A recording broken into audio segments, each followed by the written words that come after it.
हमारे बाबा स्वयं रामो तिवारी सनाप राम प्रसाद तिवारी वो पंडित रुद्रनारायण मिश्रा को संपूर्ण बैनामा कर चुके हैं। जब हमारे पिताजी की तबीयत ठीक हुई तो आए बाहर ये, तो उनके पास पुरानी खितौनी थी, उसी की वसीयत रजिस्टर्ड वसीयत है हमारे पास, जो कि वसीयत ये अखिलेश मिश्रा दर्शा रहे हैं भूमाफिया गलत है। तो क्या कौन है ये तहसीलदार है, नायब है, मजिस्ट्रेट है, कौन है?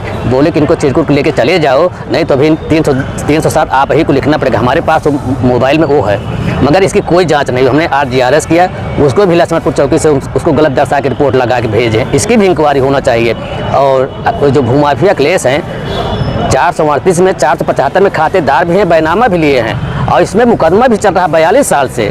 तो मुकदमे के दौरान संपूर्ण समाधान दिवस में पैतृक भूमि कब्जे और धमकी का आरोप, वीडियो साक्ष्य का दावा। सुल्तानपुर तहसील पर आयोजित संपूर्ण समाधान दिवस में शहर सौरमऊ निवासी राधिका देवी ने अपनी पैतृक भूमि पर अवैध कब्जे का गंभीर आरोप लगाया। उन्होंने बताया कि गाटा संख्या 438 और 475 की कीमती पुश्तैनी जमीन पर योगेश शुक्ला और अखिलेश मिश्र ने जबरन कब्जा कर लिया है। राधिका देवी के अनुसार इस संबंध में पहले मुख्यमंत्री पोर्टल IGRS पर शिकायत की गई थी, लेकिन जांच आवेदक की जानकारी के बिना कर दी गई। उन्होंने जान से मारने की धमकी मिलने का भी आरोप लगाया है। दूसरी ओर देव नारायण तिवारी ने दावा किया कि गाटा संख्या 438 और 475 को उनके चाचा द्वारा बेच दिया गया है। उन्होंने आरोप लगाया कि अखिलेश मिश्र और योगेश कुमार शुक्ला ने उन्हें जान से मारने की धमकी दी, जिसका वीडियो उनके पास मौजूद है। तिवारी के अनुसार मौके पर मौजूद पुलिसकर्मियों के सामने भी आपत्तिजनक बातें कही गई। उन्होंने पूर्व शिकायत पर गलत रिपोर्ट लगाने का आरोप लगाते हुए इसकी जांच की मांग की।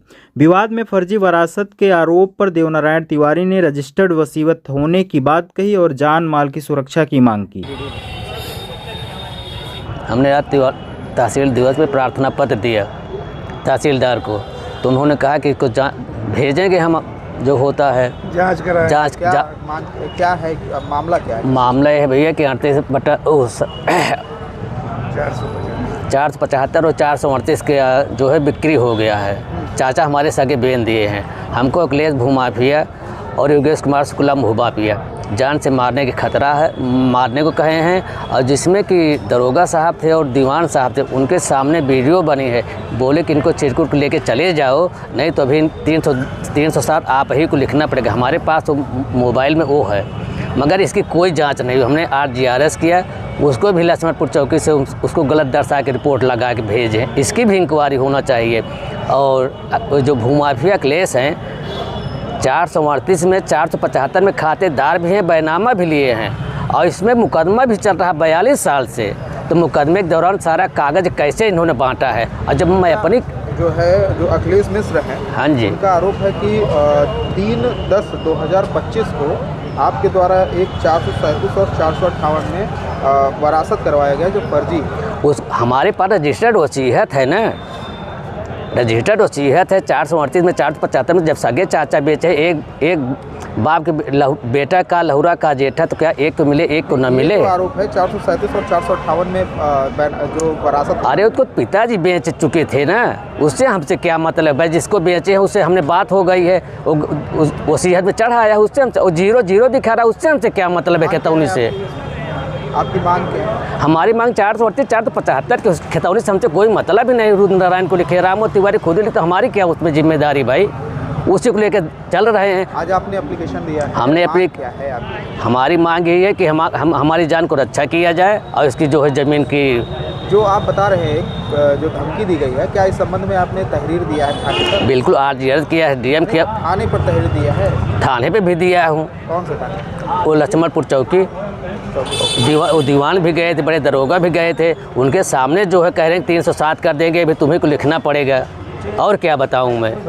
इस समाधान में यदि आए हैं कि यहाँ पे हम अपनी गाटा संख्या 438 475 की ज़मीन हमारी बांट के हमें कृपा दी जाए, जो कि हमारा पट्टीदार बेच चुके हैं हमारे चाचा जी। अब बिचवाने वाले भूमाफिया अखिलेश मिश्रा, भूमाफिया योगेश शुक्ला हैं, जो कि 50 साल से दर्शा रहे हैं। 50 साल से मुकदमा चल रहा है। 50 साल के मुकदमे के दौरान यही बगिया बांटे भी हैं, यही बगिया बेचे भी हैं, ये खातेदार भी हैं और बैनामेदार भी हैं। इनकी ज़मीन जब हम अपना मांग रहे हैं ना, तो इनके पास कोई सबूत है ना, और हमको जान से मारने की धमकी दे रहे हैं मेरी ज़मीन देने के बजाय। जब भी मैंने इनसे ज़मीन की बात की तब भी इन्होंने हमको मारने की धमकी दी। जब हमने आज 11 किया उस पर वहाँ पे लक्ष्मणपुर चौकी से गए थे दरोगा साहब, उनके सामने योगेश शुक्ला हमारे पिताजी को कह रहे हैं आप इनको लेके जाइए, नहीं 307 आपको लिखना पड़ेगा। और वहाँ से सबको हटने के बाद हमारे पिताजी को भूमाफिया अखिलेश मिश्रा स्वयं कह रहे हैं कि अभी आप यहाँ ज़मीन पर दोबारा मत आना, नहीं तो आपको जान से मार देंगे, हमारे पास लाइसेंसी बंदूक है। जो कि 437, 475, 57 जो गाटा संख्या 458 गाटा संख्या दर्शा रहे हैं, जो कि हमारे बाबा स्वयं राम तिवारी, सनाप राम प्रसाद तिवारी, वो पंडित रुद्रनारायण मिश्रा को संपूर्ण बैनामा कर चुके हैं। जब हमारे पिताजी की तबीयत ठीक हुई तो आए बाहर ये, तो उनके पास पुरानी खितौनी थी, उसी के ना वसीयत, रजिस्टर्ड वसीयत है हमारे पास, जो कि वसीयत ये अखिलेश मिश्रा दर्शा रहे हैं भूमाफिया गलत है। तो क्या कौन है ये तहसीलदार है, नायब है, मजिस्ट्रेट है, कौन है कि ये जो चाहे वो होगा, जो चाहे नहीं होगा। ये सही को गलत कहेंगे, गलत को सही कहेंगे तो मान लिया जाएगा। प्रशासन से निवेदन ये है, पूर्व में भी आपने कई शिकायत जी, इसकी हमने कप्तान को दिया, डीएम साहब को दिया, जिलाधिकारी महोदय सबको मैंने एप्लीकेशन दे दी। अभी तक कहीं से कोई जवाब संतुष्टपूर्वक नहीं मिला है, ना कोई जांच मिली है। आज यहाँ से क्या आश्वासन मिला आपको? आज तहसीलदार देवानंद तिवारी साहब ने बताया है कि आपकी जांच दे दी गई है, यहाँ से लेखपाल कानून को जाएंगे, वहाँ पे पैमाइश करेंगे, अब आगे जो होगा प्रशासन देखें। पर मेरे परिवार की जान की सुरक्षा के लिए आप प्रशासन देखें, नहीं तो कोई भी हाथाहाथ होते इसकी जिम्मेदार स्वयं प्रशासन, अखिलेश मिश्रा और योगेश शुक्ला होते हैं।